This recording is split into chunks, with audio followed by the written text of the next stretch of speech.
राधे राधे दोस्तों, आज की कथा में आप सभी भक्तों का हार्दिक स्वागत है। भगवान श्री कृष्ण आपकी समस्त मनोकामनाओं को पूर्ण करें। आज आप सुनेंगे पुरुषोत्तम मास की कथा का 27वां अध्याय। आज की कथा का प्रारंभ करते हैं भगवान पुरुषोत्तम के 33 नामों के साथ। तो ध्यान कीजिए भगवान पुरुषोत्तम का और भक्तिपूर्वक इन मंत्रों का श्रवण करते हैं।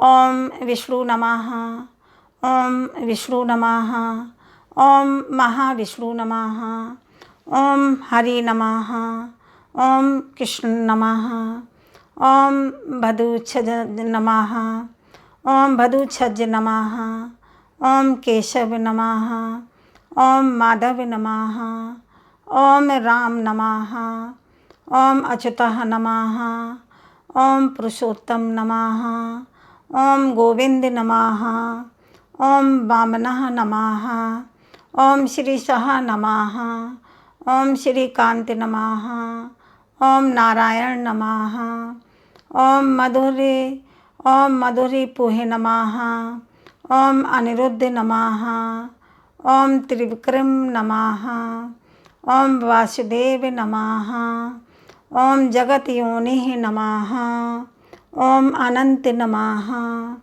ओम विश्वाक्षी भूणम नमः, ओम शेष नमः, ओम संकर्षण नमः, ओम प्रद्युम्न नमः, ओम दैत्यारह नमः, ओम विश्वतामुख नमः, ओम विश्वतोमुख नमः, ओम जनार्दन नमः, ओम धरावास नमः, ओम दामोदर नमः, ओम मदार्जनाः नमः, ओम श्रीपते नमः। ओम पुरुषोत्तम मास में प्रतिदिन इस नाम को सुनने मात्र से जीवन के दुखों से छुटकारा मिल जाता है। आज की कथा का प्रारंभ करते हैं और अब उद्यापन के पीछे व्रत के नियम का त्याग कहते हैं। वाल्मीकि मुनि बोले, संपूर्ण पापों के नाश के लिए और भगवान गरुड़ ध्वज की प्रसन्नता के लिए धारण किए गए मंत्र व्रत नियम का विधि पूर्वक त्याग कहते हैं। आज की कथा में आप जानेंगे कि पुरुषोत्तम मास में हम जो भी नियम लेते हैं, मतलब जिस भी चीज़ का आप त्याग कर रहे हैं, उस नियम का उद्यापन आपको किस प्रकार से करना है। ठीक है, तो वाल्मीकि जी कहते हैं, हे राजन, नक्त व्रत करने वाला मनुष्य समाप्ति में ब्राह्मणों को भोजन करावे और बिना मांगे जो कुछ मिल जाए उसको खाकर रहने में सुवर्ण दान करने के बराबर फल प्राप्त होता है। अमावस्या में भोजन का नियम पालन करने वाला दक्षिणा के साथ गाय का दान देवे और जो आंवला जल से स्नान करता है वह दही अथवा दूध का दान देवे।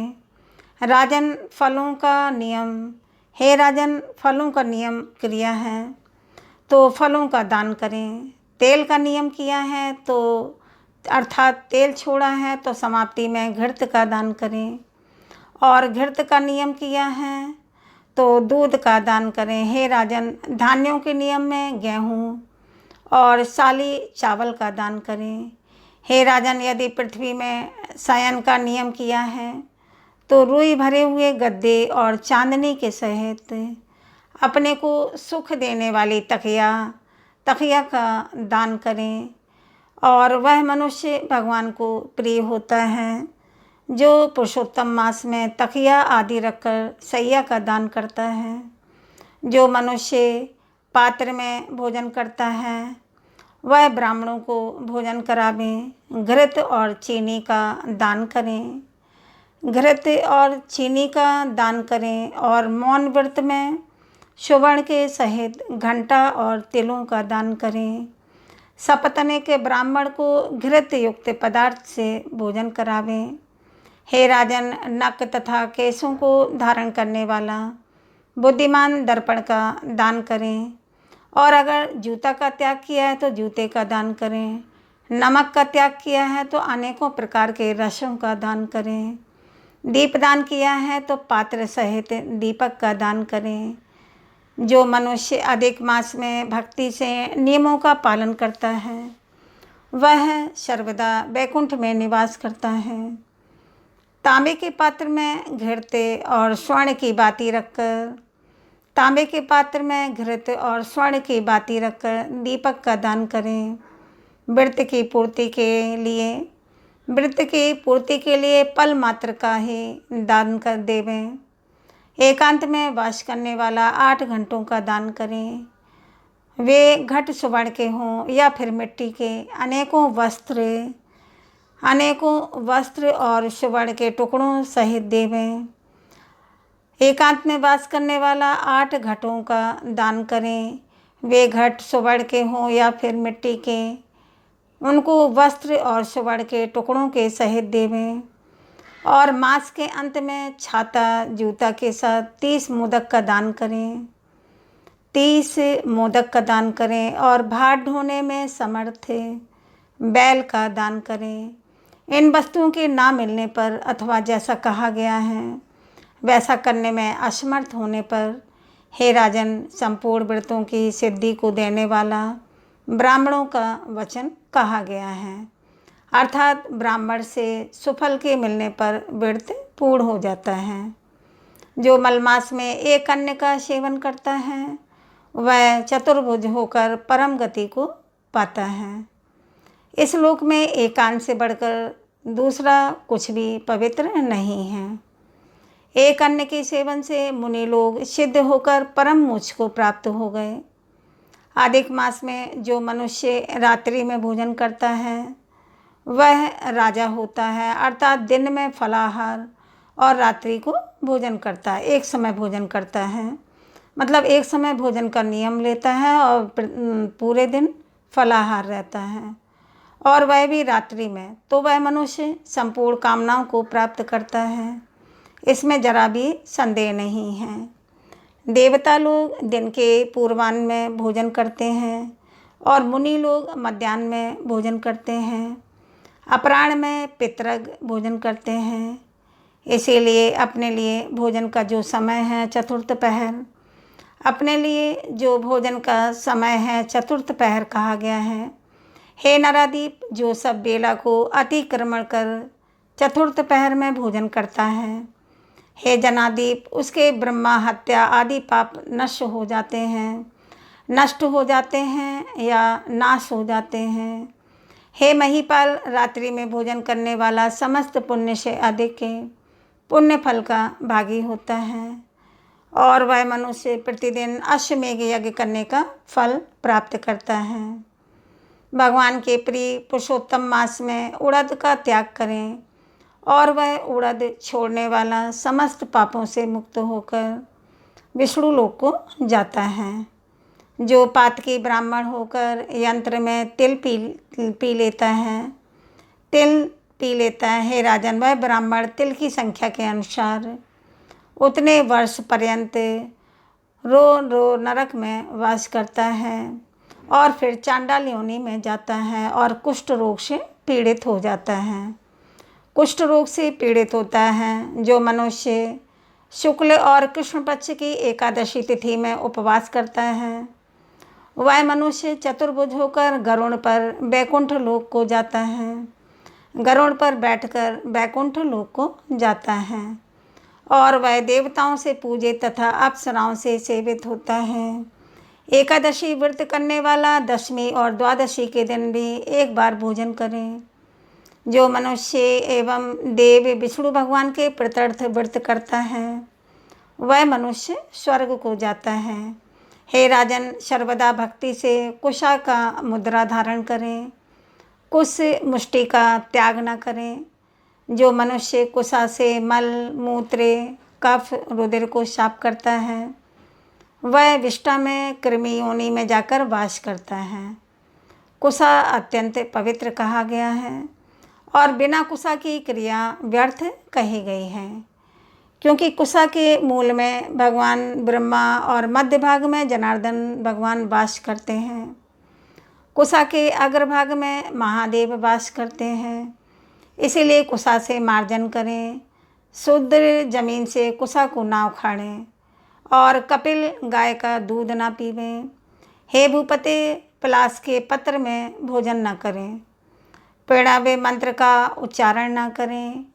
यज्ञ के बचे हुए अन्न का भोजन न करें, शूद्र कुशा के आसन पर ना बैठें, जनेऊ को धारण ना करें और वैदिक क्रिया को ना करें। यदि विधि का त्याग करके मनमाना काम करता है तो वह शूद्र अपने पितरों के सहित नरक में डूब जाता है। 14 इंद्र तक नरक में पड़ा रहता है, फिर मुर्गा, सूकर और वानर योनि को जाता है।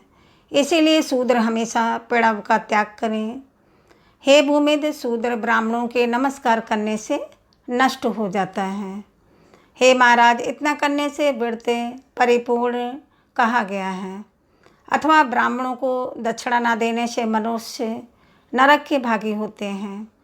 व्रत में विघ्न होने से अंधा और कोढ़ी होता है।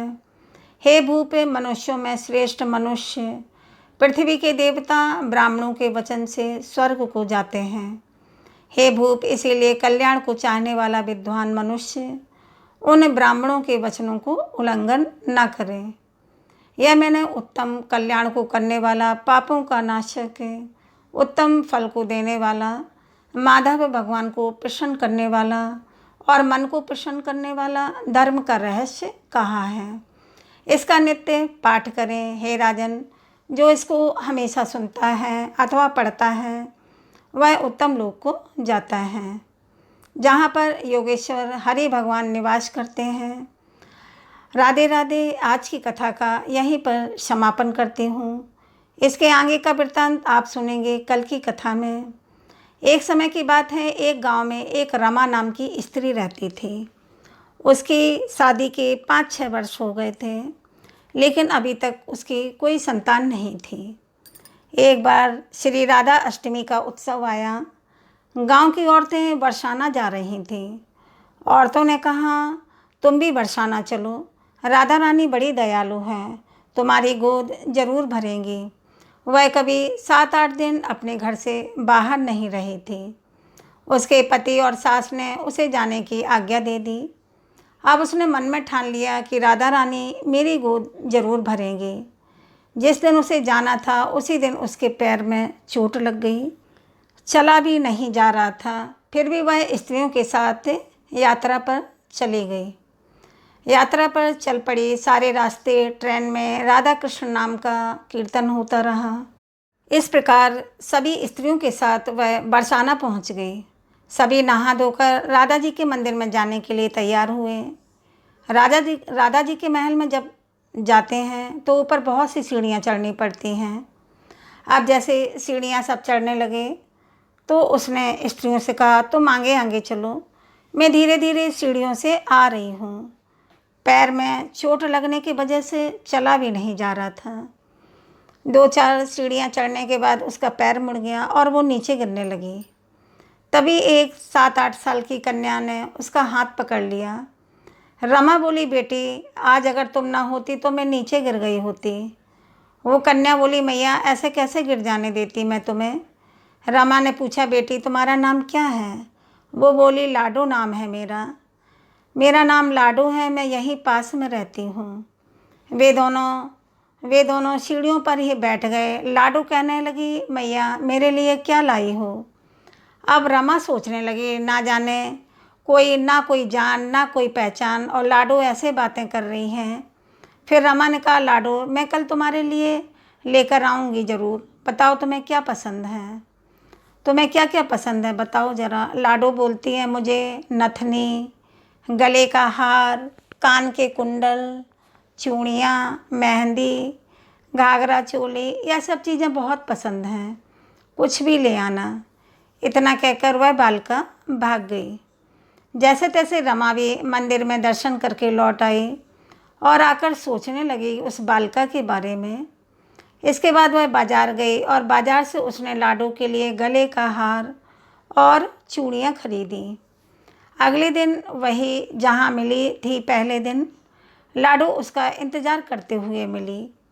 चूड़ियाँ और गले का हार जैसे ही उसने उसे दिया, वह बोली, बस इतनी सी ही हैं, चीज़ें नहीं लाई, और चीज़ें नहीं लाई, और वह मुंह फुलाकर बैठ गई। तब रमा बोली, अभी मैं 8 दिन यहीं पर हूँ और रोज़ तुम्हारे लिए कुछ न कुछ लाया करूँगी। यह सुनकर लाडो उसकी गोदी में बैठ गई और गले से लग गई। रमा तो रोने लगी जैसे उसे एक संतान मिल गई हो। खूब प्यार से उसके सिर पर हाथ फेरा और ऐसे ही वह फिर से चली गई।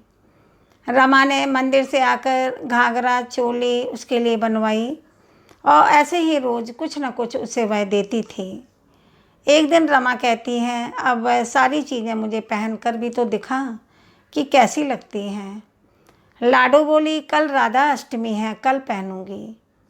इस बार लाडो के साथ एक लड़का भी था। उसे देखकर रमा ने कहा, आज पता नहीं मेरे मन में क्या आया कि मैंने एक धोती और मुकुट मोर वाला लिया है, क्या मैं इसे दे दूँ? लाडो बोली, यह कनुआ है, मेरे साथ ही रहता है। यह कनुआ है, मेरे साथ ही रहता है, हाँ तुम इसे दे दो। ऐसा कहकर वे दोनों सामान लेकर चले गए। अगले दिन राधा अष्टमी थी। जब रमा सीढ़ियों पर आई, आज वहाँ उसे कोई नहीं मिला। बहुत इंतज़ार के बाद जब वह मंदिर में पहुँची तो वहाँ बहुत भीड़ थी। कीर्तन हो रहा था, नृत्य हो रहा था और इस तरह भीड़ को चीरती हुई वह आगे पहुँची और वहाँ देखकर राधा जी को देखा और ठाकुर जी को देखा। वही सामान सब जो वह लाई थी उन्होंने ही धारण किया हुआ था। वह पत्थर सी हो गई, आंखों में से आंसू बहने लगे। बात समझते देर न लगी कि वह लाडो राधा ही थी। वह लाडो राधा जी ही थी और कनुआ कृष्ण जी थे। स्वयं जगत के पालनहार उसके पास आते हैं। राधा जी उसकी गोदी में बैठती हैं और उसे मात्र सुख प्रदान करती हैं। वह तो जैसे बावरी सी हो गई और दिन रात लाडो लाडो कहती रहती, पुकारती रहती। वो स्त्रियों से बोली, तुम लोग घर जाओ, मैं नहीं जाऊंगी। उसकी सास और पति भी उसे लेने आए पर वह साथ नहीं गई। अब तो प्रतिदिन वह सीढ़ियों पर बैठे बैठे आंसुओं से सीढ़ियाँ धोती, पलकों से बुहारती। ऐसा करते करते 30 बरस बीत गए। एक दिन एक बालिका उसका हाथ पकड़कर ऊपर अटालका में ले गई और वहाँ जाकर बोलती है कि लो आ गई तेरी लाडो। ऐसा कहकर बाहें फैलाकर रमा को बुलाने लगी और अपने गले लगा लिया। उस दिन रमा ऐसे गले लगी कि इस पार्थिव शरीर को छोड़कर सदा के लिए अपनी लाडो के पास ही चली गई। यह एक सच्ची घटना है और इस घटना से हमको यह सीख मिलती है कि जो भी आशा रखें, चाहे वह सकाम हो या निष्काम, केवल भगवान से ही रखें।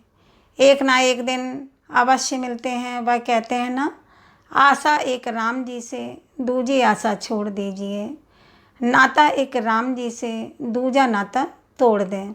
बोलिए भक्त और भगवान की जय।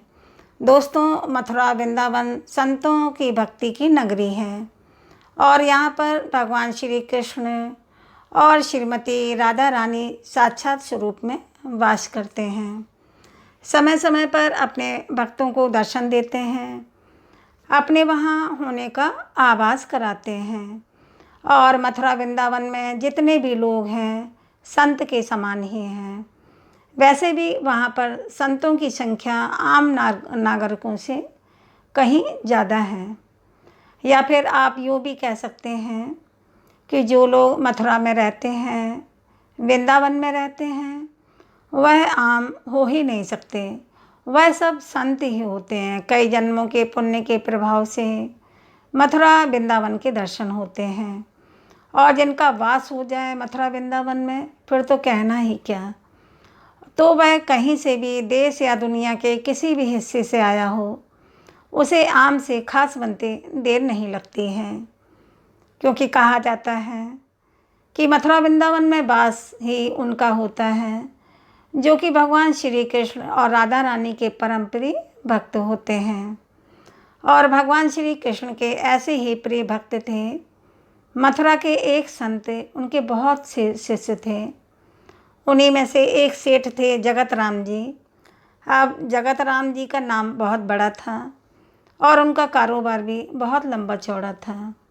वे कारोबार के सिलसिले में दूर दूर की यात्राएं किया करते थे। एक बार वे कारोबार के सिलसिले में कन्नौज गए। अब यह तो आप सभी जानते हैं कि कन्नौज खुशबूदार इत्रों के लिए बहुत ही प्रसिद्ध है। सेठ जगत राम जी संत के प्रति बड़ी श्रद्धा रखते थे। उन्होंने इत्र की एक महंगी शीशी संत जी को भेंट करने के लिए खरीदी और वे सेठ जगत राम को कुछ दिनों के बाद जब काम खत्म हो गया वापस लौटे मथुरा, तो अगले दिन संत की कुटिया पर उनसे मिलने पहुँचे। अब संत कुटिया में नहीं थे। किसी से पूछा तो जवाब मिला कि यमुना किनारे गए हैं स्नान ध्यान के लिए। जगत राम जी घाट की तरफ चल दिए। देखा कि संत घुटने भर पानी में खड़े हैं यमुना नदी में और कुछ देख रहे हैं और मुस्कुरा रहे हैं। तेज चाल से वे संत के नज़दीक पहुँचे। प्रणाम करके वे बोले, महाराज, मैं आपके लिए कन्नौज से इत्र की शीशी लाया हूँ। संत जी के हाथ में दे दी। संत ने तुरंत ही इत्र की शीशी खोली और सारा इत्र यमुना जी में डाल दिया और मुस्कुराने लगे। जगत राम यह दृश्य देखकर उदास हो गए और सोचा, एक बार भी इत्र इस्तेमाल नहीं किया, सूंघा भी नहीं और पूरा इत्र यमुना जी में डाल दिया। अब सेठ जगत राम संत से बोले तो कुछ नहीं। संत से कुछ नहीं बोले, लेकिन उदास मन करके घर वापस लौट गए और कई दिनों तक वह संत से मिले भी नहीं। कई दिनों के बाद जब उनकी उदासी कुछ कम हुई तो वे संत की कुटिया में उनके दर्शन के लिए गए। संत कुटिया में अकेले आंखें मूंदे बैठे हुए थे और भजन गुनगुना रहे थे। आहट हुई तो सेठ को द्वार पर देखा। प्रसन्न होकर उन्हें पास बुलाया और कहा, उस दिन तुम्हारा इत्र बड़ा काम कर गया। सेठ ने आश्चर्य से संत की तरफ देखा और पूछा, मैं कुछ समझा नहीं। संत ने कहा, उस दिन यमुना में राधा जी और श्री कृष्ण की होली हो रही थी। श्री राधा जी ने श्री कृष्ण के ऊपर रंग डालने के लिए जैसे ही बर्तन में पिचकारी डाली, उसी समय मैंने तुम्हारा लाया हुआ इत्र बर्तन में डाल दिया और सारा इत्र पिचकारी से रंग के साथ श्री कृष्ण के शरीर पर चला गया और भगवान श्री कृष्ण इत्र की महक से महकने लगे। तुम्हारे लाए इत्र ने श्री कृष्ण और श्री राधा रानी की होली में एक नया रंग भर दिया। तुम्हारी वजह से मुझे श्री कृष्ण और श्री राधा रानी की कृपा प्राप्त हुई। अब सेठ जगत राम आँखें फाड़े संत को देखते रहे। उनकी कुछ समझ में नहीं आ रहा था कि संत ने सेठ की आंखों में अविश्वास की झलक देखी तो कहा, शायद तुम्हें मेरी कही बात पर विश्वास नहीं हो रहा। जाओ, मथुरा के सभी श्री कृष्ण राधा रानी के मंदिरों में दर्शन करके आओ, फिर कुछ कहना। सेठ जगत राम मथुरा में स्थित सभी श्री कृष्ण और श्री राधा रानी के मंदिरों में दर्शन के लिए गए। उन्हें सभी मंदिरों में श्री कृष्ण और श्रीमती राधा रानी की मूर्ति से अपने इत्र की महक आती हुई प्रतीत हुई। सेठ जगत राम का इत्र श्री कृष्ण और श्री राधा रानी ने स्वीकार कर लिया था और वे संत की कुटिया में वापस लौटे और संत के चरणों में गिर पड़े। सेठ की आंखों में आंसुओं की धार बह निकली और उसे संत जी का अधिकार मालूम हुआ। संत की आंखें भी प्रभु श्री कृष्ण की याद में गीली हो गईं। इसीलिए सदैव ध्यान रहे कि संत महात्मा भले ही हमारे जैसे दिखते हों, रहते हों, लेकिन वे हर वक्त ईश्वर में मन लगाए रहते हैं और हम जैसों के लिए वह अधिकार तब प्राप्त होगा जब ईश्वर में भक्ति बढ़ेगी और नाम सिमरन बढ़ेगा। उम्मीद है आज की कथा आपको अच्छी लगी होगी, तो वीडियो को लाइक कीजिए, शेयर कीजिए और चैनल को सब्सक्राइब कीजिए। चैनल पर पहली बार आए हैं तो सब्सक्राइब करके बेल आइकन को ज़रूर प्रेस कर लीजिए ताकि आने वाली सभी वीडियोज़ की नोटिफिकेशन आपको सही समय पर प्राप्त हो। अब मिलते हैं अगले वीडियो में, तब तक के लिए दोस्तों राधे राधे।